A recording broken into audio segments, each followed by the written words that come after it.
के दियावा। माफ कर दे भाई, माफ कर दे माफ। ए जी हमरा बहुत ही डर लागत है जी।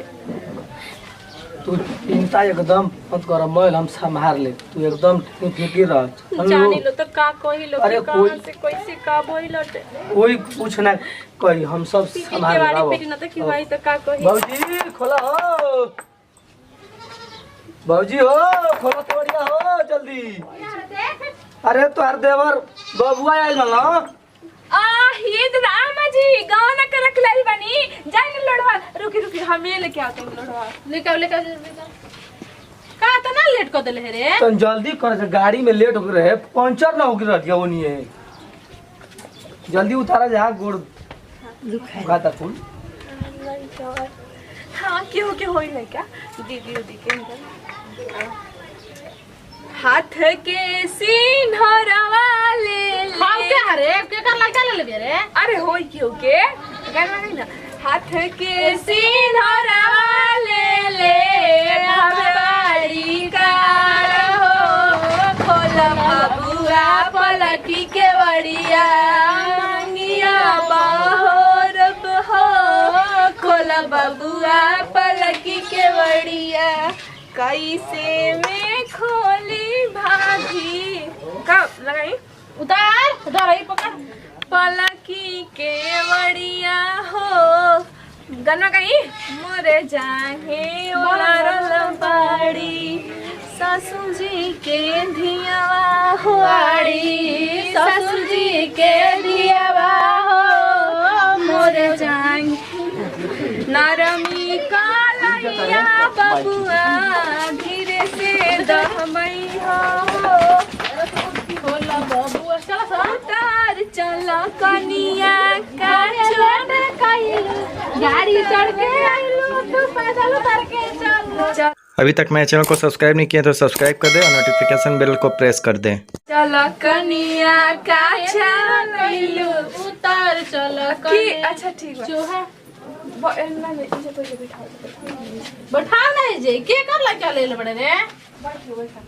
दी लाइकवा के अरे के कर होई दीदी जीरो आमा जीरो गजपतिया तनी इनका दीदी उदी के होई और के कर होई है नहीं तो पहले पानी उनी पियबू जा, थाकल अरे आई बाड़ी। तो पहले ही बताओ कौन के जमाई ले काल बिया कमला पहले पानी उनी अब पिया। बता न तो हो कनिया देखो तो डुनु कैसे आमा जी खिसिया तनी के कर ला के रे। अरे मुंह से खाली सुनल चाहतड़ी है के कर ले जा रे। अरे ये बताओ की कर ले रे।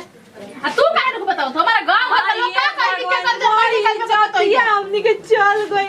हां भगवान हे भगवान ये कर ले के बताओ सबसे बात तू तो नहीं बताओ जल्दी। सुनी ना क्यों देखस ना आवत रो लो के हां ना ना ना ए उठा एक ले जाके फेंक दो ना रे रो घर में तो रख ले पानी हां ऊपर से कह दड़ी की मैं भाई मेरे बाबा बिट्टी कहत भाई रे भाई माफ कर दे रे भाई।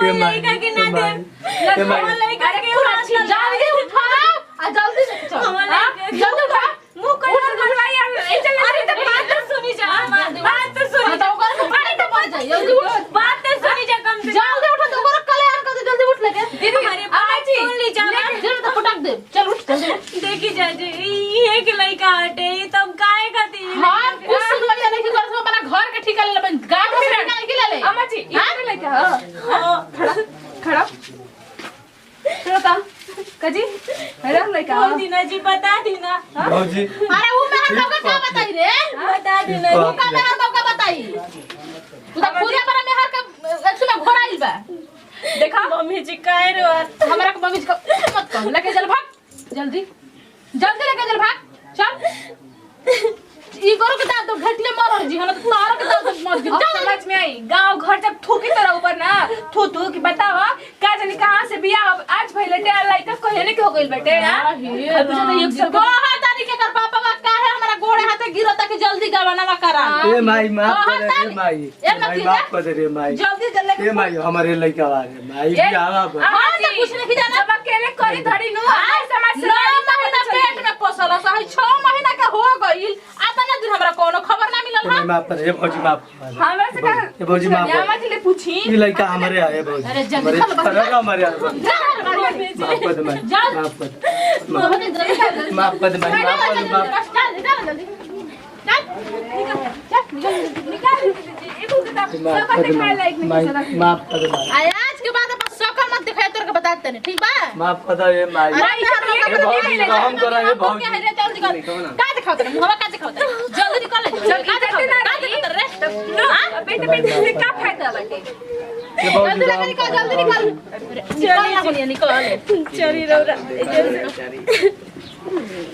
जान तो संग संग ओकरो के दफना दे तारे के दफनाइबे कर हाय देखो बाबा कटनी के लाज नहीं लगता जन कोना के उठा के अरे आई आई ले ले आवत मैं छत पे से ताका तड़ी सन हने त जब एक उनके घरवा होई ना रानी कुल के तबे बुझा जाए ना अरे के दूसरा के ले दे करियो दूसरा के इज्जत पे कैसे घोस तड़ी सन